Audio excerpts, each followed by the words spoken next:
বন্ধুরা, আমার চ্যানেলের পক্ষ থেকে ধন্যবাদ। যারা আমার চ্যানেলের নতুন ভিউয়ার হয়ে থাকবেন তারা অবশ্যই চ্যানেলটিকে সাবস্ক্রাইব করবেন। তবে পার্ট ওয়ানে এক্সারসাইজে আসা কয়েকটি অঙ্ক নিয়ে আলোচনা করেছি। একটা ভিডিওর মধ্যে আলোচনা করলে অনেক বড় হবে, তার জন্য আমি পার্ট করে সেগুলো করিয়ে দিচ্ছি।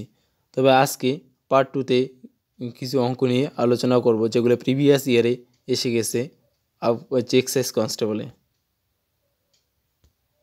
তো চলো বন্ধুরা, যে আজকে 33 নম্বর থেকে যে বলা হয়েছে এক ব্যক্তি প্রথমে 160 কিমি 64 কিমি পার ঘন্টা বেগে এবং পরের 160 কিমি 80 কিমি পার ঘন্টা বেগে অতিক্রম করে ব্যক্তিটির গড় বেগ কত? একদম বন্ধুরা এইরকম যে থাকে যে অর্ধেক রাস্তায় এত কিমি গতিবেগে যায়, তারপর বাকি অর্ধেক রাস্তায় এত কিমি গতিবেগে যায়, তাহলে অবশ্যই তোমরা এই সূত্রটি ডাইরেক্ট ইউজ করতে পারো, যে কি 2 ইন্টু গতিবেগ দুটির গুণফল। প্রথমে গতিবেগ কত? 64, তারপরে গতিবেগ কত? 80, হচ্ছে 2 ইন্টু গতিবেগ দুটির গুণফল বাই গতিবেগ দুটির যোগফল হচ্ছে কত? হচ্ছে যদি আমরা 64 আর যদি 80 যোগ করি কত? 144। এখানে তোমরা কাটাকাটি করতে পারো যদি ইচ্ছা করো। 2 দিয়ে যদি কাটি তাহলে কত হচ্ছে? 72।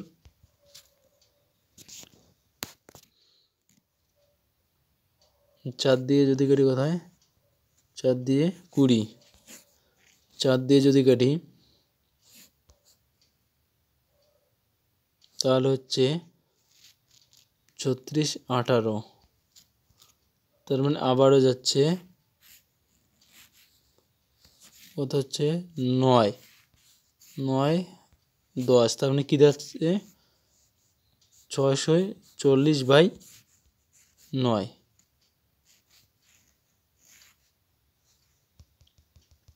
তার মানে আমাদের হিসাব দ্বারা কত?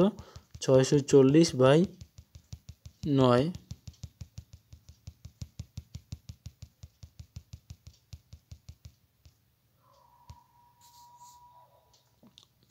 আমরা যদি 9 দিয়ে 640কে ভাগ করি,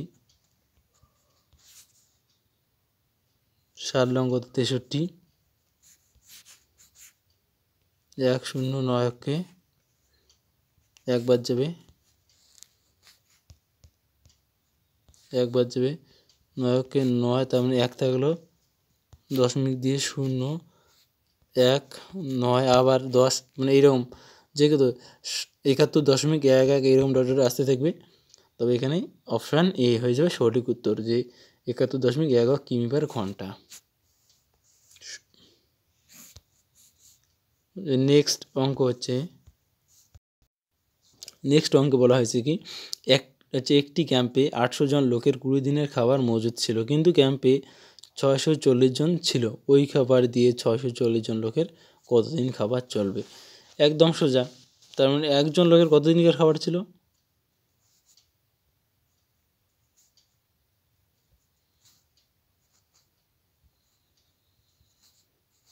তার মানে একজন লোকের খাবার ছিল 800 গুণন 20 দিনের, যেহেতু তাহলে 640 জন লোকের কতদিন চলবে? বোঝা গেছে? দেখো 800 জন হচ্ছে 20 দিন, হচ্ছে 800 জন লোকের 20 দিন চলে ওই খাবারে, তাহলে একজন লোকের কতদিন চলে? 800 গুণ 20 দিন, তাহলে 640 জনের কতদিন চলবে? তাহলে এটা ভাগ করলে উত্তর শেষ। এটা কাটা যাচ্ছে কত? 2 দিয়ে যদি আমরা কাটাই এটাকে,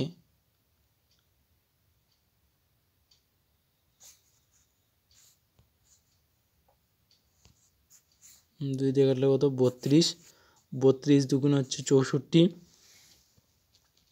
32 গুণ হচ্ছে 64, তাহলে হাত হলো 14, 5। তার মানে সঠিক উত্তর হয়ে যাবে 25 দিন। বোঝা গেছে?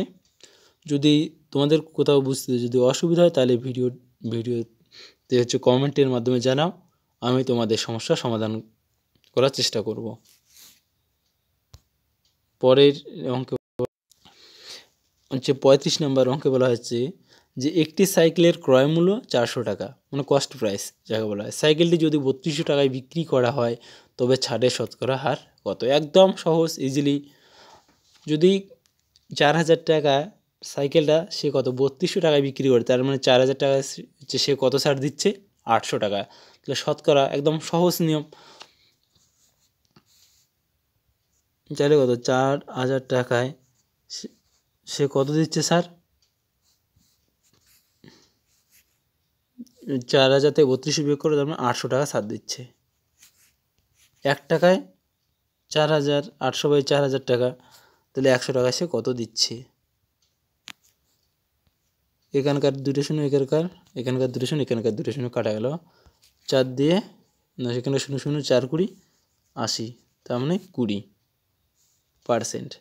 বোঝা গেছে যে কি তাহলে 4000 টাকা সাইকেলটার ক্রয় মূল্য ছিল। সাইকেলটি যদি হচ্ছে সে কি 3200 টাকায় বিক্রি করে তবে ছাড়ের শতকরা হার কত? তার মানে 4000 টাকায় সে কত টাকা ছাড় দেয়? 800 টাকা। তোমরা যদি 4000 থেকে 3200 বিয়োগ করো তাহলে কত হয়? 800 টাকা। তাহলে 1 টাকাতে সে কত ছাড় দেয়? 800 বাই 400, সে 100 টাকায় কত ছাড় দেয়? তাহলে কত হবে? 800 বাই 400 গুণন 800 বাই 4000 গুণন 100%, যেটাকে শতকরা বলা হয়। তাহলে সঠিক উত্তর হয়ে যাবে অপশান বি, 20%। পরের অঙ্কে বলা আছে যে কোন ক্ষুদ্রতম সংখ্যাকে 8, 12, 16 এবং 20 দিয়ে ভাগ করলে প্রতিবারই হচ্ছে কত 5 ভাগশেষ থাকে। দেখো বন্ধুরা, যদি এইরকম থাকে 3-4টা সংখ্যা দিয়ে থাকে যে কোন ক্ষুদ্রতম সংখ্যাকে এত এত এত দিয়ে ভাগ করলে, হ্যাঁ, তাহলে অবশ্যই ওই সংখ্যাগুলির তোমাদেরকে লসাগু বের করতে হবে। কারণ তোমাদেরকে একটা কথা আগেই বলেছিলাম যে কি লঘিষ্ঠ সাধারণ গুণনীয় হচ্ছে কি লসাগুয়ের পুরো নাম। লঘিষ্ঠ মানে হচ্ছে সব থেকে ছোটো বা ক্ষুদ্রতম। তাহলে অবশ্যই যদি আমরা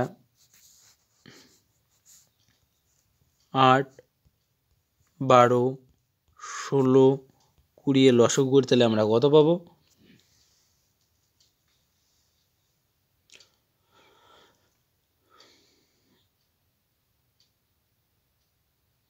হচ্ছে যদি আমরা লসাগু করি হচ্ছে 8 আর 12 হচ্ছে 8 আর 16, 16, 16 আর হচ্ছে 12 লসাগু হচ্ছে 48, 48 আর হচ্ছে 48 আর হচ্ছে 48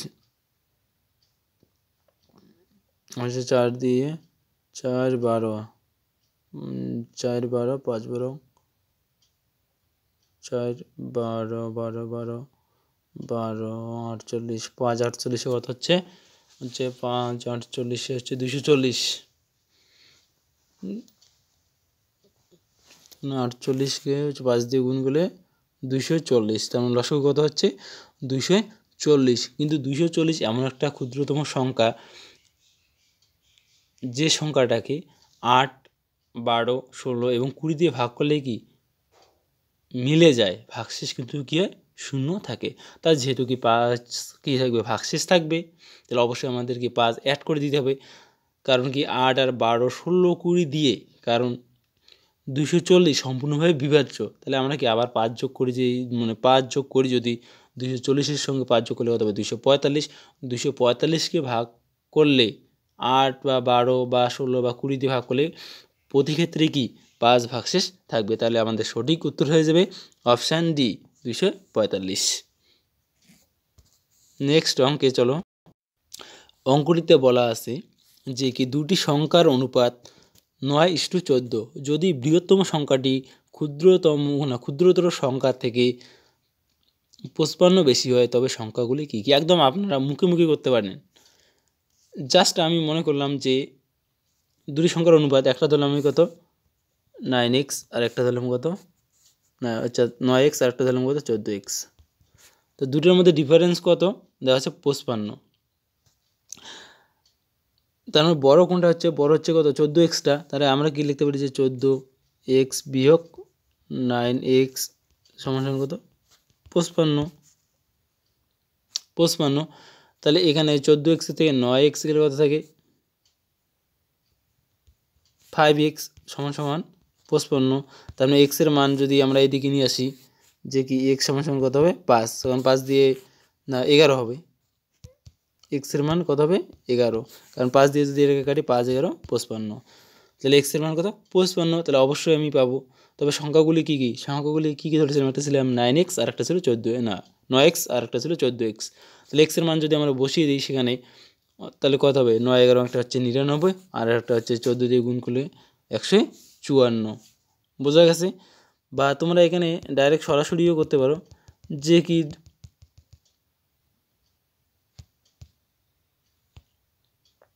কি দুটোর মধ্যে যে পার্থক্য থাকে তাহলে সহজ, এখানে দুটোর মধ্যে বিয়োগ করো, বিয়োগফল কত হবে, যে কি 9 আর হচ্ছে 14 থেকে 9 বিয়োগ করলে কত হয় 5, তাহলে 5-এর ভ্যালু কত 55, যেহেতু খুব বেশি ক্ষুদ্রতর কোনটা 9টা হচ্ছে কত, 5-এর ভ্যালু কত 55, 1-এর ভ্যালু কত হচ্ছে 5 দিয়ে ভাগ করে কত 11, তাহলে অবশ্যই 9-এর ভ্যালু কত 99, 14-এর ভ্যালু 14কে 11 দিয়ে গুণ করলে কত 154।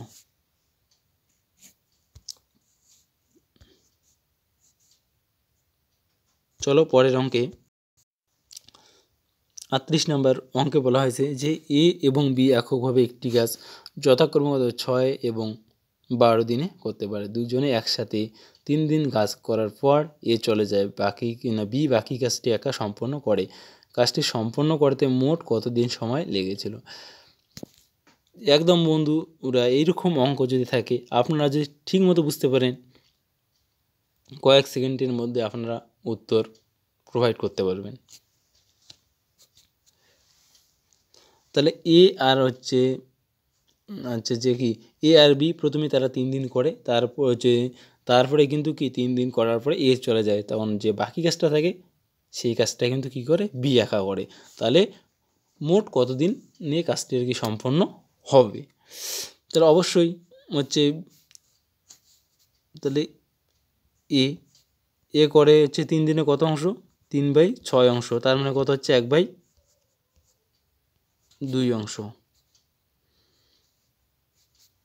বি 12 দিনে 3 দিনে কত অংশ করে 3/12 অংশ, তো আমি এটা যে কাটাকাটি করি 1/4 অংশ, 1/4 অংশ। তাহলে এই দুটো আমরা যদি যোগ করি, হাফের সঙ্গে কত 1/2,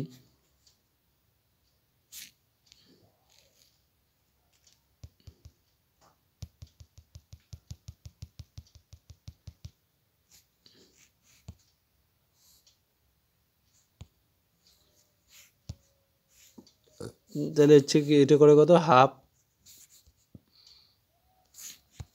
এ 3 দিনে করে কত হাফ অংশ, বি কত 1/4 অংশ। তাই এই দুটো যোগ করলে কত পাই আমরা 4, 2 দিয়ে ভাগ করলে কত 2, 2 দিয়ে গুণ করলে 2 কে 2 3, তার মানে 3/4 অংশ কী আছে কমপ্লিট। বাকি কত আছে আমরা হচ্ছে বাকি হচ্ছে 1/4 অংশ, কারণ সম্পূর্ণ কাজটা কি ভগ্নাংশের ক্ষেত্রে 1 ধরা হয়। আমরা যদি এখান থেকে 1 থেকে 3/4 বিয়োগ করি তাহলে কত হবে 1/4 অংশ।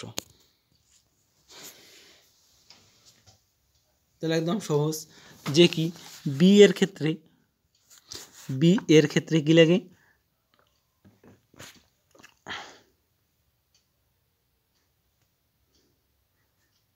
বি 1 অংশ সম্পূর্ণ করে কত দিনে 12 দিনে, তাহলে 1/4 অংশ সে কত দিনে করবে, 4 দিয়ে যদি আমরা ভাগ করি কত 3 দিনে, তাহলে সেই বাকি কাজ 3 দিনে সম্পন্ন করবে। তাহলে মোট দিন কত লাগতেছে, আগে তো তারা কি যৌথভাবে 3 দিন কাজ করেছিল, তারপর এ চলে যাওয়ার পরেও কি বি বাকি কাজটা সম্পন্ন করেছে 3 দিনে, তাহলে 3 3 কত 6 দিন, তাহলে সঠিক উত্তর হয়ে যাবে অপশান সি 6 দিন। বন্ধুরা, পরের অঙ্কে বলা হয়েছে যে একটি আয়তক্ষেত্রের ক্ষেত্রফল 460 স্কোয়ার মিটার অর্থাৎ হচ্ছে বর্গ মিটার, যদি আয়তক্ষেত্রের দৈর্ঘ্য প্রস্থের থেকে কত 15% বেশি হয় তবে আয়তক্ষেত্রটির প্রস্থ কত?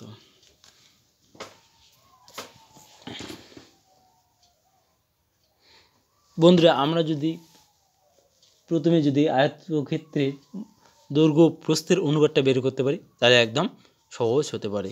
তাহলে কি প্রস্থ যদি ধরি আমরা কত 100, তাহলে দৈর্ঘ্য কত হবে, যেহেতু কি প্রস্থের থেকে শতকরা কত বেশি, 15 বেশি, তাহলে কত হবে 100-15 হবে। তার দৈর্ঘ্য এখানে যে কাটাকাটি করে কত হয় হচ্ছে 20, এখানে 23, তার মানে হচ্ছে ওয়াইড ইস টু লেন্থ সমান সমান কত হচ্ছে যে 20:23। ওয়াইড মানে হচ্ছে প্রস্থ, আর হচ্ছে এলতে হচ্ছে লেন্থ, দৈর্ঘ্য হচ্ছে প্রস্থ আর দৈর্ঘ্যের অনুপাত কত 20:23।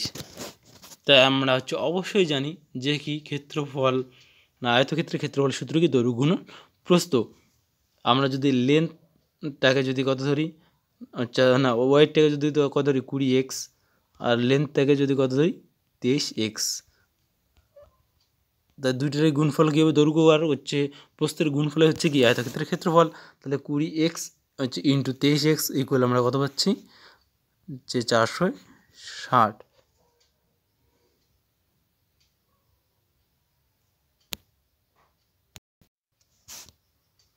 তাই আমরা যদি এদিকে যদি কাটাকাটি করে কত 20 দিয়ে ডাইরেক্ট যদি এটাকে কাটি কত পাই 23 দিয়ে যদি এটাকে কাটি 23, তার মানে আমাদের কি আসতেছে যে x² ইকুয়াল কত হচ্ছে 1। তার মানে আমরা x এর মান কত পাচ্ছি, যে x এর মান 1 পাচ্ছি। তাহলে আমাদের হচ্ছে দৈর্ঘ্য আর না প্রস্থ আর দৈর্ঘ্যের অনুপাত কত ছিল 20:23 ছিল। আর আমরা দৈর্ঘ্য আর প্রস্থ আর দৈর্ঘ্য কত ধরেছিলাম, যে প্রস্থ ধরেছিলাম 20x, দৈর্ঘ্য ধরেছিলাম 23x। তাহলে x এর মান কত 1। আমরা যদি x এর মান পুট করি তাহলে হচ্ছে দৈর্ঘ্য পাবো প্রস্থ পাবো। তবে আয়তক্ষেত্রের প্রস্থ কত ধরেছি আমরা 20x, ডাব্লিউতে হচ্ছে ওয়াইড মানে হচ্ছে প্রস্থ। হ্যাঁ, 20 সঙ্গে যদি আমরা 1 গুণ করি তাহলে কত হয় 20 হয়। তাহলে সঠিক উত্তর হচ্ছে অপশান ডি, 20 মিটার।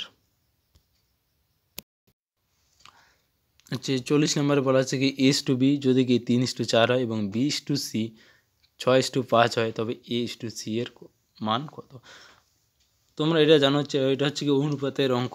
আমরা যদি প্রথমে এটাকে যদি একবার ডাইরেক্ট করি, ইস্টুটাকে আমরা কী করতে পারি বাই ইস্টু মানে বাই A বাই B, এইটার আবার একটা করি বাই যদি করি কি B/C সমান সমান A/B এর মান কত ছিল 3/4, ইস্টুটাকে হচ্ছে বাই করলে গুণন হচ্ছে B/C মানে B/C এর মান কত 6/5, এনে B কি কাটা গেল, A/C থাকলো A/C সমান সমান এখানে যদি আমরা কাটাকাটি করি 2 দিয়ে 2 3, তার মানে কত থাকতেছে যে 3 × 9, 9/2 না 9/10, এই 5 দুগুণা 10, 9/10। তার মানে বাই মানে কি ইস্টু, তাহলে A/C এর মান কত দাঁড়াচ্ছে হচ্ছে 9:10। অপশান ডি সঠিক উত্তর হয়ে যাবে।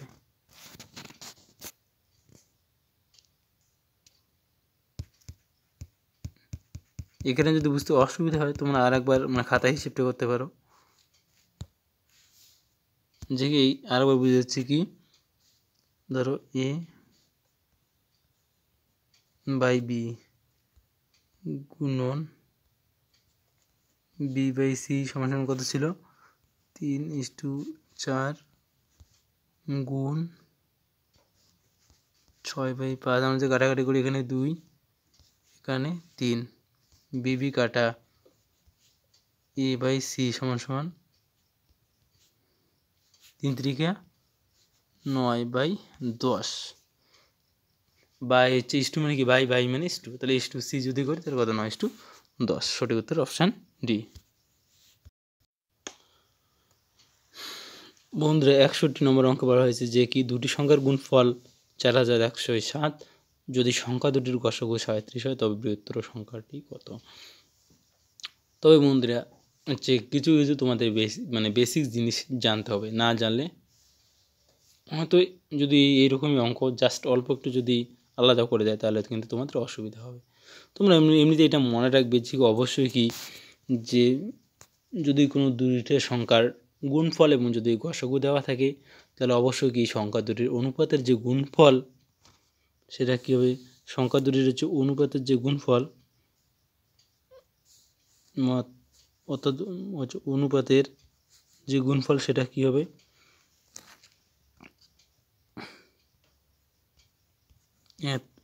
যে সংখ্যা দুটির গুণফল বাই হচ্ছে গসাগুর স্কয়ার। আমি 37 গুণ 37 লিখলাম, 37 দিয়ে এটাকে যদি ভাগ করি 111, এটাকে যদি ভাগ করি 3, তোমার সংখ্যা দুটির গুণফল কত 3 দাঁড়াচ্ছে। হ্যাঁ, সংখ্যা দুটির অনুপাতের গুণফল হচ্ছে 3 দাঁড়াচ্ছে।